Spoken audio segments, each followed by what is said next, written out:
Okay, today's practice problem is actually going to just be using the guess method.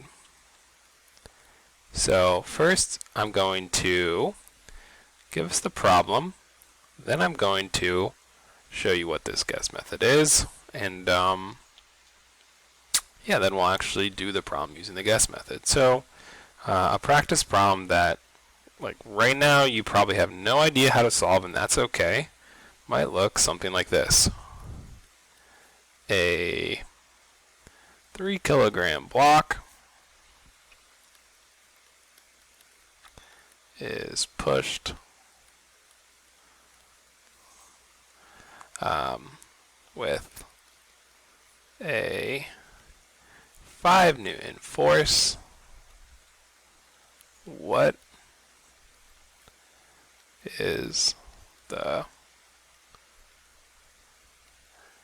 acceleration of the block? Okay, so we're going to have to remember this question, right? A 3 kilogram block is pushed with a 5 Newton force. What is the acceleration of the block? Well, currently we have no idea how to solve this problem. We haven't learned the physics yet.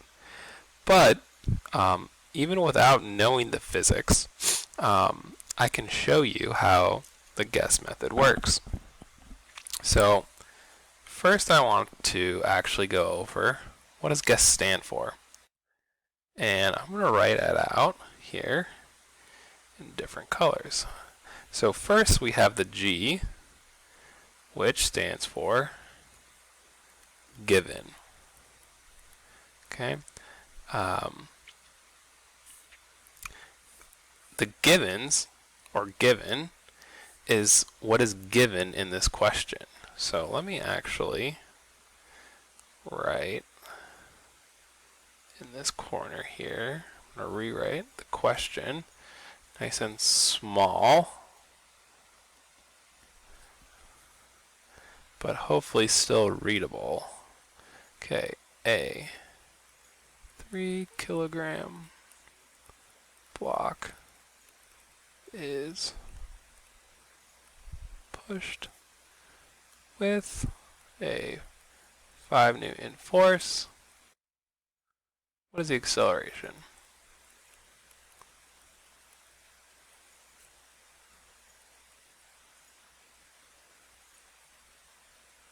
Okay, so that was our problem. In this case, our givens are what's given in the question. So I'll underline that. In this case, these are our givens, right? It's what's told to us in the question. Then, after given, we have U, unknown. Okay, our unknown is, well, what are we looking for, right? Oftentimes, the clue to the unknown is, what is the question asking for? That's our unknown. Okay, next we have E.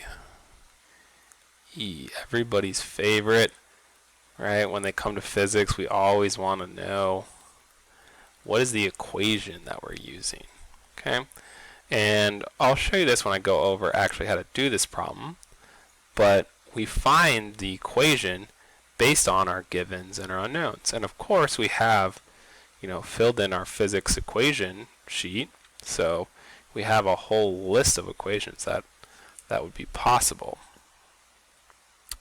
Okay, and then our last two, I'm going to do these together, S and S. I put these together, or I'm doing them together because they oftentimes you'll do them together. So the first S is to substitute, and the second S is to solve. Okay, so by substitute I mean to put in the numbers into the equation, right? We actually put our numbers over here into the equation, and then solve meaning you actually, do the math. So let's try this out, why don't we? So over here I'll write G. And it's actually really good practice just to write G like this. You don't have to write given out. Although maybe on your first, few tries, you might write the whole thing given. I just write G because I know that it stands for given. And I would write, okay, 3 kilograms here. And if I was, doing this problem, I would know that's actually M, or mass, equals 3 kg. Right? Again, don't necessarily worry about the physics here. You haven't learned this yet. And then I would also know that force equals 5 newtons. Okay? That was given to me in the question. That's why I wrote them under givens. Okay? This shouldn't be too hard yet. U, unknowns. Well, what is acceleration? Okay. Equation. E. Okay.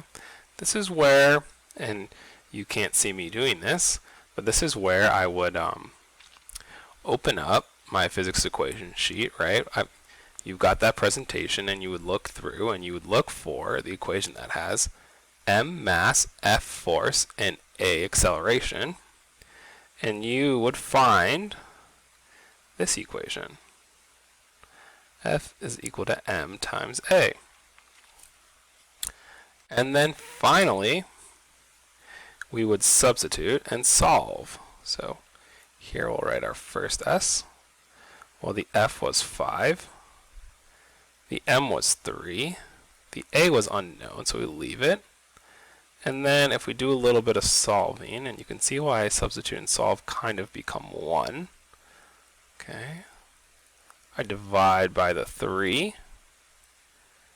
And I've kind of run out of space here, so I'm going to draw an arrow over here, and we would see 5/3.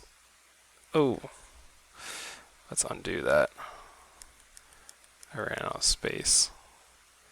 5/3 equals A. And we could circle it. That's our answer. Okay? Right. So again, don't worry if you couldn't follow the physics, or even if you couldn't follow the math. The important part of this practice problem was you following along and understanding the guess method. Okay?